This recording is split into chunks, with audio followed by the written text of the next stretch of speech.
ओ महारानी, अपने बाप को समझाती क्यों नहीं? जब देखो तब मुंह उठाकर बेटी के ससुराल आ जाते हैं। हम तो बेटी के ससुराल का पानी तक नहीं पीते, और एक तुम्हारे पिता हैं जो वक्त बेवक्त अपनी बेटी के ससुराल खाली हाथ आ जाते हैं। इतनी तमीज़ भी नहीं कि बेटी के ससुराल जा रहे हैं तो कुछ मीठा ले ले। समधी के मुंह से ऐसी बातें सुनकर उसके पिता वहाँ से उठकर चल दिए।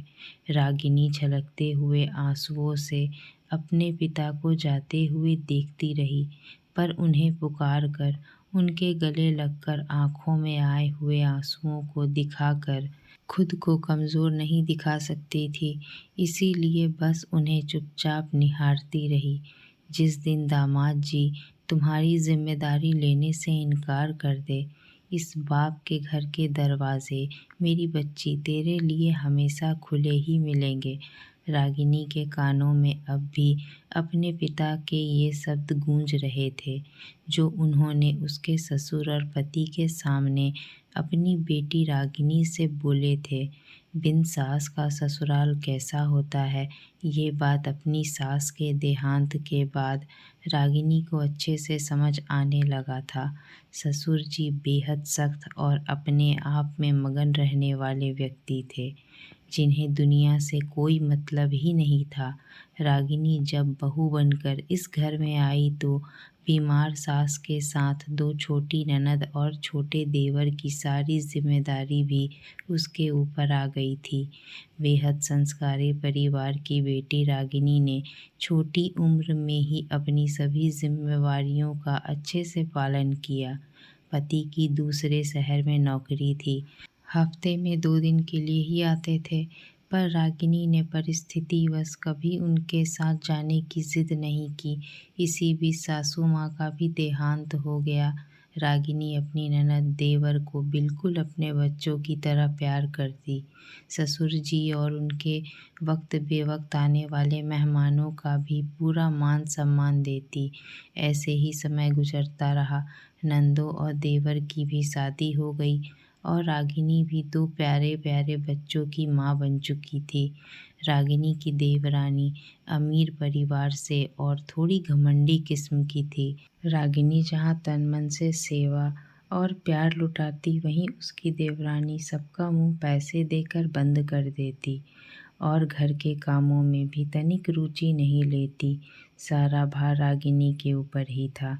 एक दिन फ़ोन आया कि पिता की तबीयत बहुत ख़राब है, तो रागिनी ने अपने ससुर जी से आज्ञा ली और पिता से मिलने चली गई।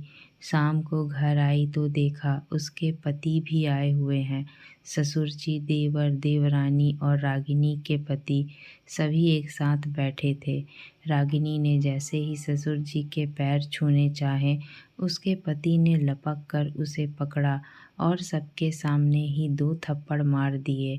अवाक सी रागिनी अपमान और पीड़ा से कराह उठी कि आखिर उसका कसूर क्या है।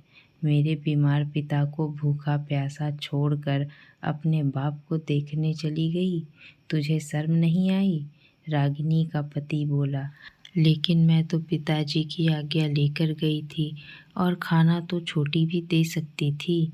रागिनी रोते हुए बोली, अरे भाभी, इसे तो कल से इतने चक्कर आ रहे हैं कि बेचारी बिस्तर से उठ भी नहीं पा रही।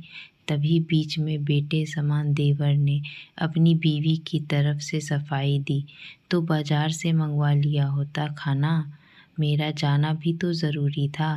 रागिनी सुबकते हुए बोली, तो उसके पति ने पास रखा डंडा उठाकर फिर से रागिनी को मारना चाहा, पर इस बार रागिनी ने दहाड़ कर कहा, खबरदार, जो हाथ उठाया तो मुझसे बुरा कोई नहीं होगा। चुल्लू भर पानी में डूब मरो तुम सारे। जिंदगी निकाल दी सबकी सेवा करते हुए, अब क्या करती ही रहूँगी जिंदगी भर? सिर्फ मेरे बाप के दिए संस्कार ने रोक रखा है, वरना एक एक को मुंह तोड़ जवाब दे सकती हूँ। सबके कामों का ना तो ठेका ले रखा है और ना ही किसी के बाप के नौकर हूँ। अब तक तो फर्ज समझकर करती थी, पर अब वही करूँगी जो मेरा मन करेगा। है हिम्मत तो रोक के दिखाओ।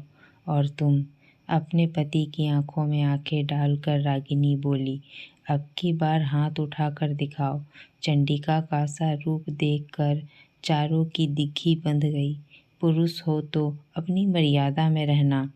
बड़ा मान था मुझे कि मेरी ज़िंदगी में मेरे पिता और भाई के अलावा ससुर जी, देवर और पति जैसे पुरुषों का साथ और सुरक्षा है, पर आज आप तीनों ने मुझे गलत साबित कर दिया।